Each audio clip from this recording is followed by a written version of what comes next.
Hi everybody, thank you very much for joining us today at this Tech for the Global Goals track, and welcome to this panel session focusing on concept to scale and how ARM and Unicef have been working together to connect young people to the benefits of technology. My name's Fran and I lead Social Impact and Innovation at ARM, where we're looking at innovating around how we marry our business capabilities with our societal responsibilities. And it's a great pleasure to participate in this summit and the panel with you and our guests today. I'm delighted to introduce Naroa Zurutuza, who's data and tech lead for GIGA, which you'll hear about shortly. She's been part of the Unicef innovation team for over 4 years, and her background's in electrical engineering with a master's from Stanford, and she's previously worked in a startup in Kenya, amongst others. Marie-Claudine Villacorta is an innovations program manager at Unicef Malawi, and she brings 10 years of experience in social innovation and technology for development in the international development and humanitarian sectors, including at UNICEF and the UN Secretariat. Marie-Claude has an academic background in international relations, business management, and social entrepreneurship spanning the globe. And ARM's president and COO, Graham Budd, who's been with the company for 28 years, since ARM was a startup itself, and has been a key part of the UNICEF partnership since its inception, including most recently being part of the ARM team that visited UNICEF Malawi. And so to briefly introduce this session and the inspiration for the name of this track, I want to talk briefly about the global goals. COVID-19 has quite clearly highlighted the interconnectivity and fragility of the systems that hold our lives together.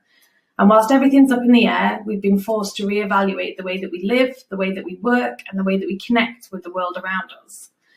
As people, governments, and businesses globally are looking at how we rebuild equitably and sustainably.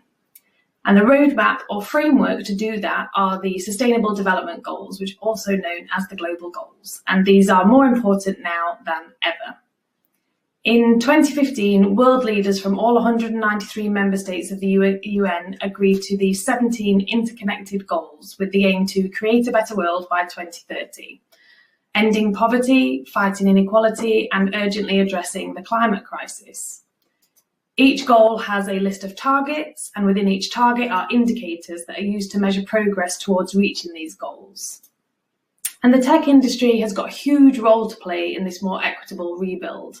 And that's because of the 169 targets that sit behind the goals, 70% of them can be directly impacted by advanced technologies, which means that technologists have a significant role to play in addressing some of the world's biggest challenges. This set of goals serve as the world's to-do list. We can't have a healthy planet, we can't have healthy people on an unhealthy planet, just as we can't be a sustainable business in an unsustainable world. If the best way to make a great future is to invent it ourselves, then the tech sector and you in the audience are in a unique position to do exactly that. And since 2015, ARM has been working in partnership with UNICEF to innovate and co-create technology solutions to global challenges. And so we're delighted to be here together today to share some of the learnings that we've had along the way and share some examples of this work in action. So to begin, I'd like to start with a question for Marie-Claude. Marie-Claude, in 2019, a group of ARM colleagues joined the UNICEF Malawi team to understand more about the main issues for young people and communities in Malawi and how UNICEF is using digital technology to help address that. Would you be able to give us an overview of UNICEF innovation in Malawi and the types of problems that you're trying to solve? Sure, Fran. Let me start off by giving a brief intro on Malawi to those who are unfamiliar. So first off, Malawi is a landlocked country located in southeastern Africa. And although it's relatively peaceful, unfortunately, it continues to be one of the most impoverished countries in the world. More than half of Malawians are under the age of 18. So the issues that young people face there are actually majority of what the country faces. I'd like to highlight two complex challenges that young people and communities contend with. Number one, shocks. So nearly 80% of Malawians depend on agriculture for their livelihoods. This makes them highly vulnerable to external shocks like the COVID pandemic, climate variability, and natural disasters. In fact, every year we experience severe flooding. Yet, despite these cyclical episodes, thousands of children and young people are displaced and require millions of dollars worth of humanitarian support. And this could range from medicines, water, and sanitation supplies, education kits, and whatnot. So in the image, you'll see Annie, for instance. She lost her home because it collapsed during the rainy season. What I basically want to highlight is that this issue is important because Malawi shows a microcosm on the worsening effects of climate change and other calamities. Now, the second issue is multidimensional poverty. This means young people not only live below the income poverty line or are monetarily poor, but they're also deprived of so many opportunities that we take for granted. A 15-year-old girl in Malawi is less likely to finish primary school, has less access to water, food, and health services, and is more susceptible to abuse, child marriage, and early pregnancy. So as you can see, challenges here are dire and complex. Therefore, in Unicef, we believe we need to go beyond business as usual. So going back to your question around our innovation program, so we go beyond business as usual by combining tried and tested interventions, meaning our core programs around health, nutrition, education, etc., with slightly unorthodox or maybe even radical solutions that can potentially create impact and accelerate the development results for children and young people. So in collaboration with like-minded organizations like ARM and experts, some of which are probably in the audience, like engineers, data scientists, we explore, pilot, and scale new approaches and digital technologies ranging from low-tech initiatives like mobile/SMS platforms for real-time monitoring. So a recent example would be monitoring of, say, COVID-19 cases in the country, to more advanced applications like drones and machine learning. And a concrete example would be using AI to predict the impact of flooding in Malawi. Thanks very much, Marie-Claudine. That was a great overview, I think, for the audience to be able to understand the type of context that you're working in. How is it that you're connecting young people in Malawi to the solutions that you mentioned? So I think that's a great question. Since majority of Malawians, as I've mentioned, are dynamic young people, it's essential that we don't view them as beneficiaries. Rather, see them as our partners to co-create, incubate, and deploy these innovations. They understand the local context, so they're better able to design human-centered solutions. One recent example is through the hackathon that ARM sponsored with us through the Zindi platform, where over 1,500 young data scientists from the African region joined the challenge last December until May of this year to build a machine learning model that helps predict the location and extent of floods in southern Malawi, which are typically flood-prone districts. Another approach is to give young Malawians and other disenfranchised youth access to world-class education, which are typically only available in developed countries. Why? Because you need local brain power to scale, repair, and sustain these innovative solutions while driving down costs. Since UNICEF and other development partners are increasingly using drones and data for our humanitarian efforts, we launched in January in Lilongwe the first African Drone and Data Academy, or ADDA. So ADDA aims to equip young people in the region with what we call 21st century skills on drone construction, piloting, GIS, data science, and also giving them entrepreneurship opportunities.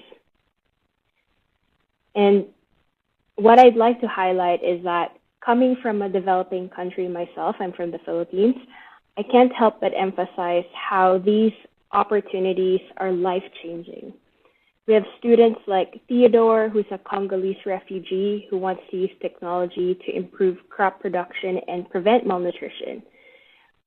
I believe in the slide you'll see Anne from Kenya, who wants to design and produce drones for surveying and emergency response. And the other young man in the photo is Hope from Malawi. He aspires to be a tech entrepreneur that could combat disease outbreaks. And I believe he could better introduce himself through the video. My name is Hope Chilunga, and as a student of ADA, I expect that I'll learn how to make these drones. And from there on, I'll be able to know how to transfer these prototype drones into commercialization, where we can be able to use them in health and agriculture. And looking to the future, I plan to start my own startup company where I'll be delivering services in agriculture, spraying crops like tobacco and even groundnuts.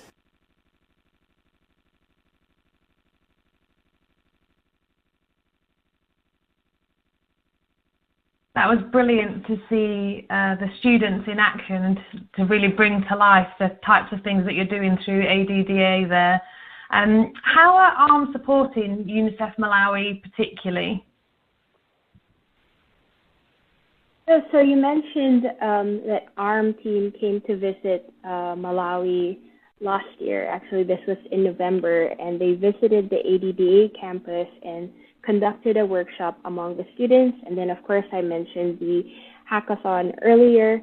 This year, we're thrilled that ARM is one of the few early investors of ADDA, making it possible for us to deliver online curriculums to our students, despite the pandemic and the social distancing measures. We're also incredibly grateful for ARM support to help develop and roll out a flood modeling and early forecasting system, so we can move away from what I mentioned earlier, reacting to the emergencies, to predicting and proactively preparing for our response. And then finally, we hope to leverage ARM's AI and data science expertise to see how we can jointly develop flood modeling solutions. And we'd love to see ADDA students learn from ARM's experts through mentorships. Hopefully we can make this happen together, so watch this space. Thanks, Marie-Claude. That was a great overview of the work that you're doing at that programmatic country level and how you collaborate with different partners, whether that be businesses, governments, organisations, individuals, and the communities that you're trying to serve, and using that local expertise and talent to help address some of those challenges. So thank you very much for that overview. The next question I'd like to direct to Naroa. In the consideration that there's 3.5 billion people currently not connected to the internet, we mentioned earlier that you're the data lead for GIGA. Where did the idea come from to connect every school to the internet? Thanks, Fran. To answer to your question, let me give you a bit of background of what our team does. At the Office of Innovation, we look into how tech can support and accelerate the work that UNICEF does. And Marie-Claude has already given some great examples of the types of work that we do. But basically, for many years, we've been building and investing in open source tech solutions that have the potential to improve children's lives, in particular, the most vulnerable. But the reality is that without connectivity, there is no digital. And this means that the populations that we are trying to serve, that often live in remote rural areas, can benefit from all these amazing solutions that we are creating and that we've been creating for years.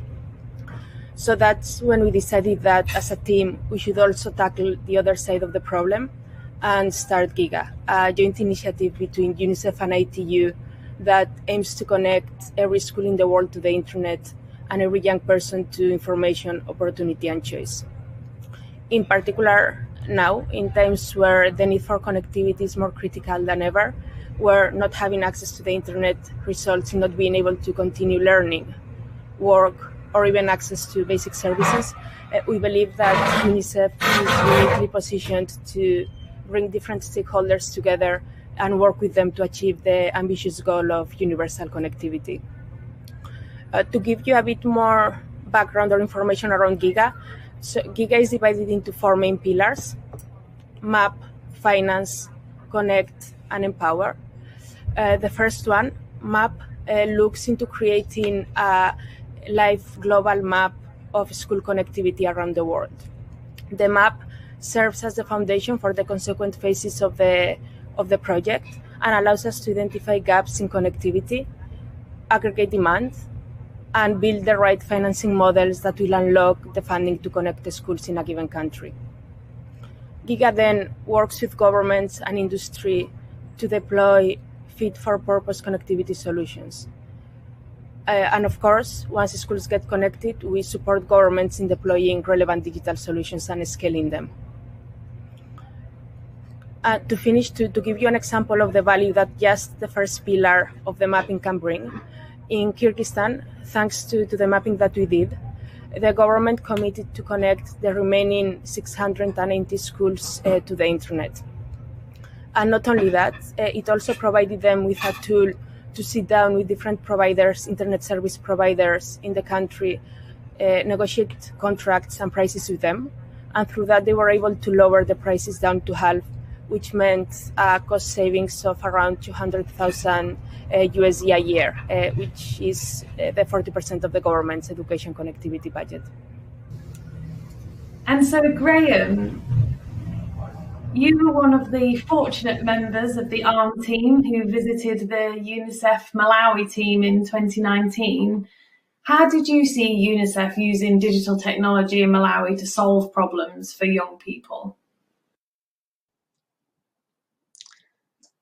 Yeah, well, first of all, it was completely amazing to have the opportunity to spend time with the UNICEF team in Malawi and see firsthand some of the challenges that young people face in the country, and also to see the great collaborative approach that's being used to try and solve some of those challenges in a sustainable way. We saw some very interesting programs during the time. Some of the programs using technology in a way that would have a very direct impact on young people's lives. So, for example, a program using wearable sensors, which is going to be used to enable long-term monitoring of children's health in remote communities, which will really help to improve long-term health outcomes for those children. So there's that kind of direct use of technology, but also we saw examples of more indirect but still really, really valuable use of technology. So we were able to visit some of the villages in the Chikwawa region in southern Malawi that were badly affected by flooding previously, to see the drone mapping activity that we talked about earlier in action.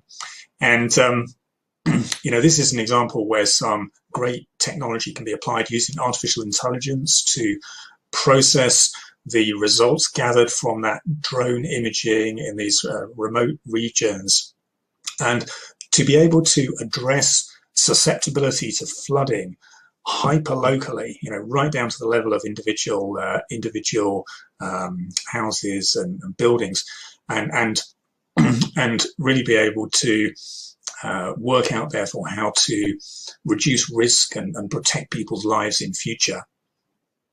Another area which was great, we've already heard earlier on from Marie-Claudine about the Drone Academy. And one of the highlights for us during the trip last year was a workshop that we held with some of the Academy students at Dayang University in Lilongwe. And during that workshop, the students worked with us in small groups to discuss specific problems that young people face in Malawi and how technology can help to resolve some of those challenges. And the stories and the ideas that they came up with were truly inspiring. And actually, for me, I think thinking to the long term here, I think this is the most interesting, the most exciting area where connectivity, digital technology can enable local entrepreneurs, local young people, local entrepreneurs to innovate and build sustainable businesses to help solve local problems. That for me is the most exciting opportunity. As Marie-Claudine said just earlier on, young people are partners to deploy innovation. I think that's really exciting. We also found that pretty much, wherever we went, consistent theme that young people and local leaders, local community leaders we met, were always very keen to be able to take ownership of and influence, being able to solve problems themselves, making use of technology. And that is absolutely a great end goal and something that we certainly see huge value in collaboration and partnership to achieve that. But I think it's also true that there are some big barriers to that being possible. Yeah, it certainly was a very inspiring trip, and seeing all the young innovators through the ADDA was a really inspiring thing to be part of. So you mentioned some of those barriers, Graham. What do you think are the barriers to success for these types of programs? Yeah, well, one obvious barrier, Fran, is funding. Of course, funding is always important and a sort of underpinning for many programs and activities. But funding on its own isn't enough to drive real sustainable change. There are lots of other challenges. One of the challenges that we saw was just basic infrastructure and supply chains. That's often a problem. So sourcing even the simplest components for a technology project can take months. Another one is just being able to plug into the right knowledge networks. We often take that for granted with the wonderful connectivity and social and networks that we have, but it's often really hard for these young people to actually know where to start and to be able to collaborate and gain the expertise from people who've been down this path before. Yeah, absolutely. And I think that's why the areas that we collaborate on are really important. For example, the GIGA project and trying to close that digital divide to enable opportunity for innovators all around the world and inclusion in these global technology conversations. What is it about the ARM-Unicef partnership that you think's unique? Yeah, so the ARM-Unicef partnership has been for me a unique journey really for us as an organisation. I think for both organisations. I think both of our organisations have one really important thing in common, which is that we understand the power of using a global ecosystem of partners to get things done through collaboration. That is really powerful, creating multiplied impact through that collaboration. And, we saw that firsthand in Malawi with the UNICEF team, the number of different partners, research partners who were collaborating from many different countries around the world on technology solutions like the wearables for healthcare that I talked about earlier on. I think as well, the breadth of the ARM-UNICEF partnership is also very special. What we've put together spans so many different types of activity, from supporting startups and local innovation and some of the things we talked about here in Malawi, for example, to volunteering programs around digital technology opportunities for our employees at ARM to get directly involved in some of this activity. Right through to being a leading voice together in the global discussion around tech for good. So it's that breadth. It's the breadth of activities that we can undertake together and the collaboration and partnership approach that are the two most important things for me. And just to build on that slightly, why is supporting connectivity in low to middle income countries important for ARM? Yeah, so the ambition here is connecting everyone everywhere, and it was really inspiring to hear from Naroa earlier on with what's being done by Unicef with the GIGA program.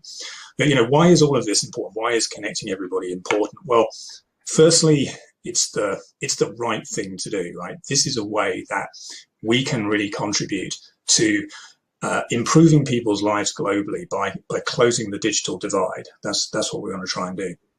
I think a second reason is that actually it can help to open up new talent pools. There are so many brilliant minds, young people who are going to be able to realize their potential to innovate as a result of being connected, and that's just so important. And then long term, for a company like ARM, it also makes really good business sense to just simply makes business sense to get people connected, to help accelerate the global pace of innovation and the take-up of use of digital technology. So really, however you look at it, it makes sense. We think that by connecting everyone everywhere, technology can really make a difference to create long-term social impact at scale in countries like Malawi and many other places around the world. That's a great perspective. Thank you very much for sharing, Graham. It's really interesting to see the private sector perspective on how we can contribute to these global challenges.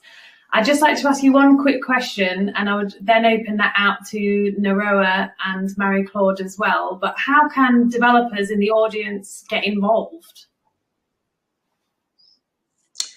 I think the first thing I say is just think about getting involved, right? That's the first step. What could you do to contribute towards these kind of projects? So one way to contribute is just simply volunteering some time to contribute to tech projects, maybe get involved in an organization like Unicef, but also being an evangelist, so encouraging others to think about how technology can be used to enable us to solve the challenges of the global goals, and that way together we can get there. Yeah, and if I can add into that, do you have anything to add to that? Yeah. If I can add into that, so the work that we are doing, it's technically quite challenging. And to give you some examples, when we start working with countries and we start gathering and validating data, we realize or we encounter that often location data doesn't even exist. That countries often have a list of the schools in their country, but they don't know where they are. Other times, location data isn't valid, and the GPS coordinates that we receive, they don't correspond or belong to a school, and they might even be in the middle of the ocean, to give you an example. And similarly, governments don't have the capability to monitor the progress of their connectivity programs at scale.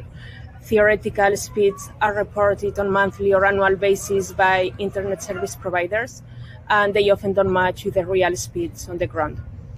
So that's why we are partnering with the tech industry, and it's actually great that ARM are already supporting us as an early partner of GIGA. To give you some examples on how are we engaging and working with the engineering community and the tech industry.